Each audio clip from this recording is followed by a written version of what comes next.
Pic adore faire des pliages en papier. Il sait déjà faire des bateaux et il veut aussi apprendre à faire des avions. Pac veut bien lui montrer. Elle lui explique toutes les opérations à effectuer et Pic écoute attentivement. Pic veut maintenant en faire un tout seul. Mais que se passe-t-il dans sa tête quand il veut refaire quelque chose qu'il a appris? Comme nous, quand Pic fait ou réfléchit à quelque chose de nouveau, il va chercher dans sa mémoire tout ce qu'il sait déjà. Ensuite, il fait appel à sa mémoire visuelle, car il a vu Pac faire un avion et il s'en souvient. Il a aussi entendu Pac lui donner des explications et il s'en souvient également. C'est la mémoire auditive. Pour comprendre toutes ces explications, Pic fait appel à ses connaissances précédentes. Il comprend les mots pliage, papier, plier, feuille, mais aussi les phrases de Pac qui lui expliquent qu'il faut plier la feuille en deux. Il a vu les gestes et il sait les reproduire. Toutes ces connaissances théoriques et pratiques sont déjà stockées dans son cerveau pour servir quand il en a besoin. C'est sa mémoire sémantique. Et quand Pic veut apprendre quelque chose de nouveau, il va chercher ces éléments bien rangés dans son cerveau pour les comparer aux nouveaux. Ainsi, dans sa mémoire de travail, il peut modifier, agrandir et renforcer ses connaissances du pliage. Il les stocke pour plus tard grâce à sa mémoire à long terme, composée de plusieurs mémoires spécialisées. Plus on s'en sert, plus elle s'améliore, comme un sportif qui fait régulièrement du sport. Ainsi, quand Pic fait de nouveaux pliages, il renforce et améliore ses connaissances dans ce domaine. Il a même appris le mot japonais « origami » qui désigne l'art du pliage. Maintenant qu'il sait faire beaucoup de figures, il peut en offrir à Pac en remerciement.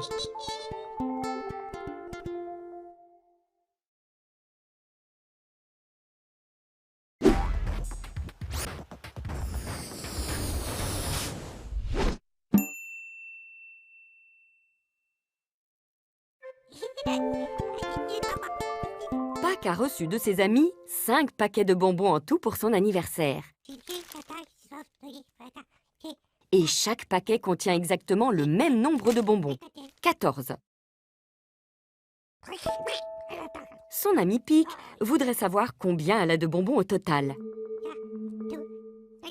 70, lui répond-elle après avoir réfléchi. Pic n'en revient pas. Il aimerait bien savoir comment Pac fait dans sa tête pour trouver le bon résultat. Elle lui explique qu'elle a d'abord multiplié les dizaines. 1 fois 5. Elle connaît sa table de 5, elle sait donc que 1 fois 5 fait 5. Elle conserve le 5 dans la zone de mémoire. Les 5 dizaines se transforment en 50 unités. Ensuite, elle multiplie les unités, 4 fois 5, elle trouve 20. Et elle ajoute les deux résultats stockés, 50 et 20. Donc au total, cela fait 70 bonbons. Pic, qui sait aussi faire l'opération, se demande alors comment ils ont fait pour apprendre. Pac se souvient qu'avant, il lui arrivait parfois de se tromper et de trouver 25 à la place de 70. Mais c'est parce que son professeur lui a demandé de lui dire comment elle était arrivée à ce résultat qu'il a pu lui expliquer où elle avait fait une erreur. Dans sa tête, Pac avait bien multiplié les dizaines puis les unités. Mais elle avait oublié de transformer les dizaines en unités. Pac est surprise. C'est en réfléchissant sur sa manière de faire et en parlant qu'elle comprend comment son cerveau apprend. On appelle cela la métacognition. Oui, Pic, tu as raison. C'est en expliquant à ton professeur comment tu es arrivé à une réponse, qu'elle soit juste ou non, qu'il peut comprendre ce qui se passe dans ta tête. Il peut alors expliquer pourquoi c'est juste, ou comment ne plus faire d'erreur. C'est comme cela que tu apprends à travailler et que tu progresses.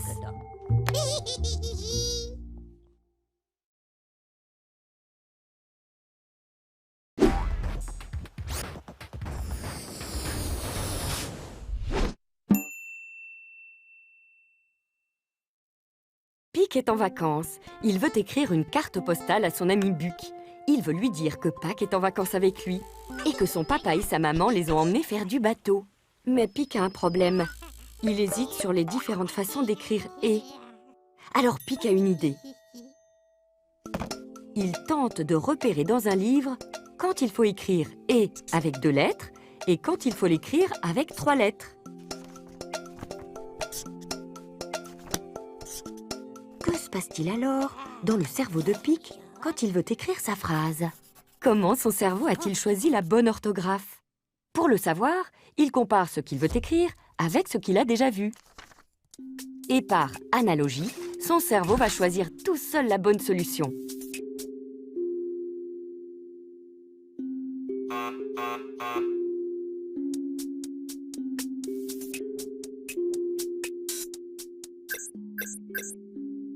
Pic le vérifie en remplaçant dans sa phrase le « et » par « était » ou « sera ». Il va faire la même chose pour le reste de sa carte.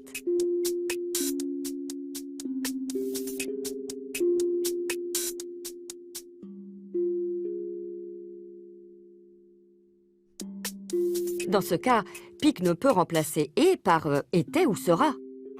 Désormais, Pic sait quand il faut écrire le mot « et » avec 2 lettres ou avec 3 lettres. C'est en apprenant par analogie que Pic et Pâques, comme nous, apprennent de plus en plus de choses. Par exemple, tout petit, ils savaient que le mot « maman » désignait leur mère.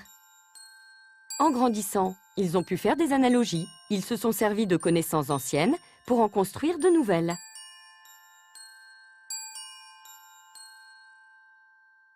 Quand tu compares, tu vois les différences et les ressemblances. Elles peuvent t'aider à comprendre.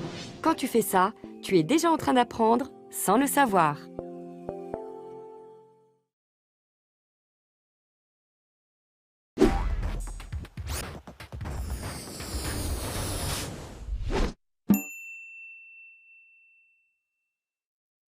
Oh, on dirait que la chatte de Pâques vient d'avoir des petits. Et Pic et Pâques veulent s'en occuper. Ils n'ont jamais eu à s'occuper de chatons auparavant et pourtant, ils savent des tas de choses sur eux. Pic et Pâques savent que ce sont des animaux comme les poules, les chevaux ou les serpents. Qu'il y a des animaux à 4 pattes, à 2 pattes et sans pattes. Ils savent aussi qu'il n'y a pas d'animaux à 3 pattes. Pic et Pâques savent également que les chatons ont un papa, une maman, que ce sont des bébés, que les bébés sont fragiles, que les chats peuvent être gentils et doux ou dangereux. Mais comment Pic et Pâques savent-ils tout ça? C'est parce que tout a été bien rangé dans leur cerveau au fur et à mesure qu'ils ont grandi et rencontré des connaissances nouvelles. Par exemple, leur cerveau a rangé les chatons à la fois dans le tiroir des animaux, mais aussi dans le tiroir des animaux à 4 pattes. Dans le tiroir des êtres gentils et doux, plutôt que dans celui des êtres dangereux. Également dans le tiroir des bébés et des êtres ou des objets fragiles. Ainsi, les cerveaux de Pic et Pâques ont enregistré toutes ces informations pour pouvoir les utiliser plus tard. Chaque information nouvelle est rangée dans différents tiroirs qui représentent autant de catégories. Par exemple, que les chatons ont aussi de petites griffes qui peuvent faire mal, même si ce sont des êtres doux et gentils.